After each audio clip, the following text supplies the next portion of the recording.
How to stay in your character's head. I'm Karen Beery with Right Now Editing, where we turn good manuscripts into great books. And I'm Peg Thomas, multi-award winning author and editor, and we are two editors for 5 minutes. And today we're going to start. We're only going to talk about, it's been a while since we've done this. Let It me has. get my timer out. And once we have this timer set, we are going to spend 5 minutes talking about deep point of view and how to stay in your character's heads. Um, Because it's so important when we write for today's audience yes. to use deep point of view. Deep point of view is what closely mimics a movie experience for the reader.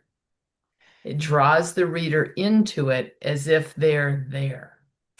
And when you're writing deep point of view, this is, a third person perspective. It is very similar to a first person point of view because you are that far into the characters' heads. The thing that stands out to me the most when I sometimes see this in published books, but also when I see this in my clients' works, is when the characters have thoughts that don't mimic actual thoughts.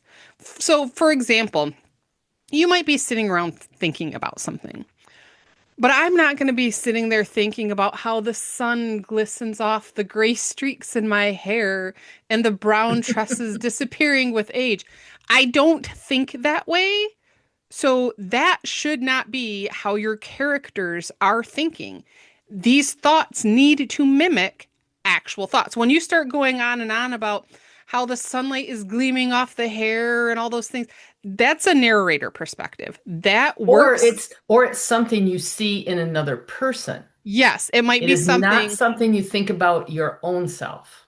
So Peg might be looking at me thinking, "Oh, look at all the gray streaks in her hair. Soon I she'll be might have as actually thought beautiful as that today, me." yes. Well, let me Um, give you another example of that yes. because I just finished editing a piece and the author had she had a from a male point of view, had him bite into something and the flavor burst on his tongue. And I said, what man thinks in terms of flavor bursting on his tongue? A woman might think that. But would a man think that? So not only do you have to stay in their deep point of view, you have to think in terms of male and female. If you're in a male point of view, he's not going to look at a little kid and say, "Oh, isn't she adorable, lovely," and all these terms that a woman would think. He's going to think cute kid because Mhm. he's a guy. So you have to know your character really well, and you have to be true to that character and how they would think and how these thoughts would go in their head. So it's not just their dialogue, it's not just when they're speaking, it's their thinking, it's all of that that needs to come into it. And when you really get into that third person deep perspective, there are occasionally going to be thoughts where you're going to italicize them because Mhm.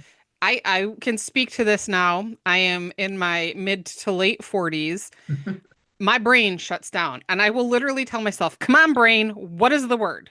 That's an actual thought that I am trying to encourage myself to remember the words that I'm forgetting. But the rest of the time, I am not cognizant of the thoughts. My brain is Right. just going. So when you're writing these sections of reflection that your character has, it shouldn't be self-talk. It shouldn't be this narration of thoughts. It's just stream of consciousness. It's exactly the same way that you think about things. So Yeah. when you're reading what you wrote and it's obvious, oh, here is a character who's sitting around thinking about things. Or if the character is sitting around, like you said, thinking about their looks, their appearance, unless you have a very narcissistic character, they're not going to do that, right? People don't just sit around and think about how they look, right? So that's something to think about. But I want to double back on what you said about the italics. When you do switch to italics, when you get to that deep, deep inner thought, it almost always also switches to first person Mhm. because and I don't really recommend that a lot of really new authors use this trick very much. Get your feet wet on knowing what you're doing when you're writing. first, but you can switch to first person and get that deep thought, one sentence here, one sentence there. You will annoy the heck out of your reader if you do it very much in a story. But Mhm. it's very effective um, to switch to first person and put that just like it was spoken, but it's in their head in italics. The rest of the time, like you said, it's not as though they're speaking it, it's just they're thinking it. So it's And that really is, different. you, like I said, very rarely do you have that thought where you are self-talking, where you are Yeah. encouraging yourself. I have that happen frequently because I forget words right now. I forget what I'm saying or why I'm going into a room. So I will literally encourage myself. Come on, Karen, why did you come in here? That would be an italicized thought. But the rest of the time, when I'm looking at the room, observing things, it's my voice, it's my perspective. It's not an eye in the sky Yeah. narrator telling the reader what to see. And it could be a situation where someone does something stupid, right? And they say to themselves, why on earth did I do that? Okay, you're using the I, your first person, but the thought would be, why on earth did I do that? Or am I totally stupid or what? You would have those kind of little, and that does flip over to first person while it's in the italics and then right back to third.